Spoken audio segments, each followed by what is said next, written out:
I'm going to start sitting down, and I'm going to introduce myself, and I purposely didn't prepare for this part because I want it to come from the deep inside and trust that what I say will have some relevance.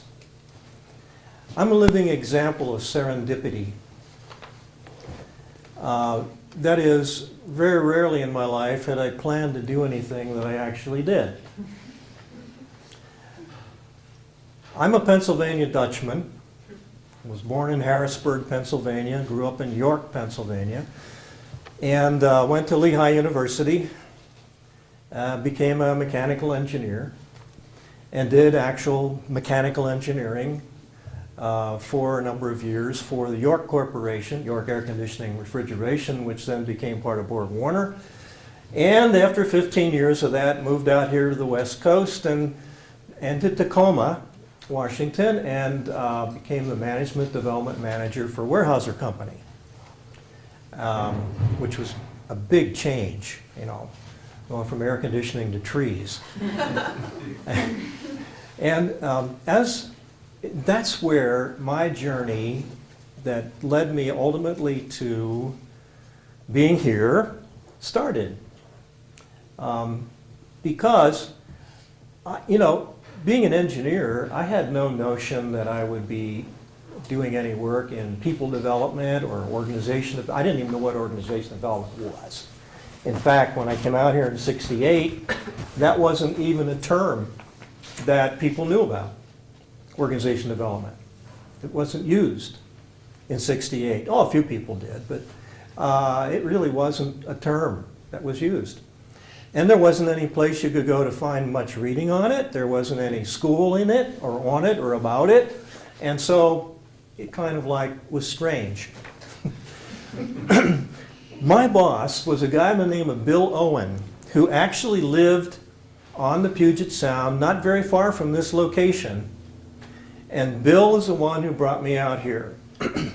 I met him in Niagara Falls. I was speaking at a conference called the National Society for Sales Training Executives. It was 120 members from all the blue chip companies. But when we had our meetings twice a year, there were maybe 1,000 to 1,500 people at those meetings. But those of us who were members had to present at least once a year, and we had to write a paper and share it with all our other fellow members at least once a year. So I get 120 papers a year from the blue chips, GE, GM, you know, Ford, so forth, a big spectrum. And it was a wonderful learning opportunity.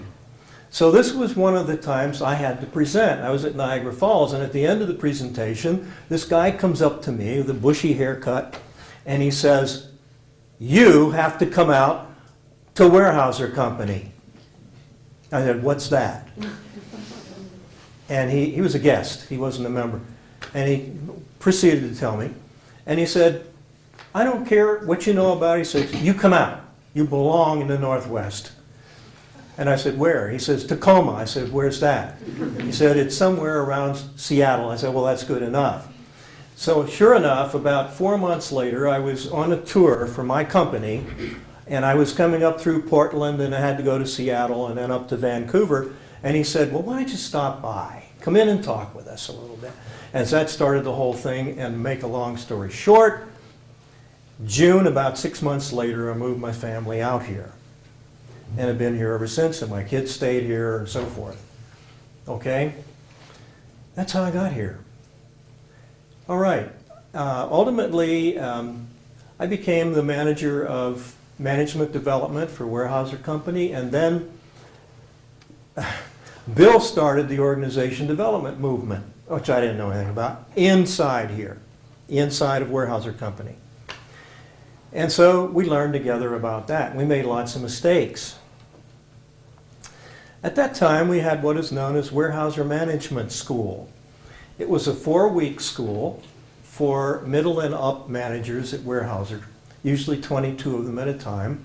We always had it at the Alderbrook Inn on the Hood Canal. Again, not too far from here.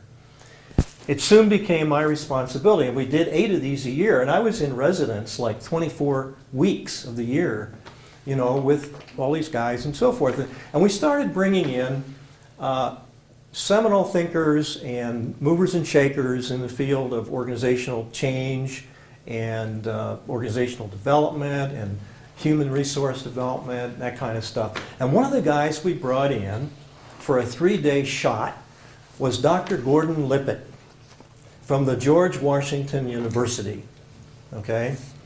And so we're in a room something like this. It's a little wider, about this long. It was built for Weyerhaeuser Management School by the Alderbrook Inn people. But it was pretty packed with tables and 22 people and so forth. Okay, so Gordon came in to speak on the subject of managing change. And he had just produced a classic film on the subject. In fact, it was a series on organizational renewal. Just listen to that, organizational renewal, okay? I knew nothing about it. So Gordon comes in, I met him at the airport, brought him over, and we got to know each other on the way over. I'd never seen him before. And so that evening, he's going to kick off the session. And what he said is, I'd like to show my new film as a kickoff, and then we'll talk about it tomorrow. I said, okay, Gordon. It's a 16 millimeter film. We didn't have anything else at that time, you know, wind-up reels and the whole thing. So I had this 16 millimeter projector sitting on a card table in the back of the room, and had it all set up. I had everything ready to go, and he wanted it shown right after a break. So we had a break, and I was all set to go, and he goes up front, he introduces it, and he says, okay, Don, roll it. So I turned the projector on, and I'm fascinated watching the film. In about 15, 20 minutes into it, I'm feeling something around my ankles. And I couldn't see, the room was dark, and I kind of like kicked around, and oh no, it's film. During the break, somebody had pushed up against the card table, and the take-up reel wasn't turning. So all this film is out all over the floor. Now, can you imagine a reel this big of film all over the floor, okay? Well, you can't retrieve it. He was going to 3 other locations after hours to show this new film. And obviously, he couldn't show it. That was my intro to Gordon Lippett. We became great friends. He became my mentor. And then we, for years, worked together in a lot of places. Okay. I did some seminars with Gordon back in DC area. And this is back, and I have notes now. See, you're going back 20, 30 years, 35 years. You have to get it right. That was in 71, that story I just told you. In 76, I was doing a seminar back there with Gordon Lippett and Ron Lippett and Dr. Oscar Mink and Jerry Harvey from the George Washington University. And we were at the Bethesda Country Club. And after the seminar, we were standing out that evening, a nice June evening, I can recall it was beautiful, beautiful weather. We're standing out on the deck, and Gordon looked at me and he said, Don, why don't you get an advanced degree? You got your bachelor's of science and engineering, but why don't you get a degree in, something, to support the kind of work you're doing, which was organizational change and development inside of Weyerhaeuser. I said, where do I go, Gordon? And he looked at Ron. He says, where do you think you ought to go, Ron? Ron says, I don't know. Oscar says, I don't know. And Jerry says, yeah, the program we have here at GWU is not for Don. And I said, I'm an adult. I've got a family. I got to work. I can't take, 4 years off to go to school and do this stuff. And besides, you guys aren't telling me where I can go. And Gordon says, okay. He said, let's start a program.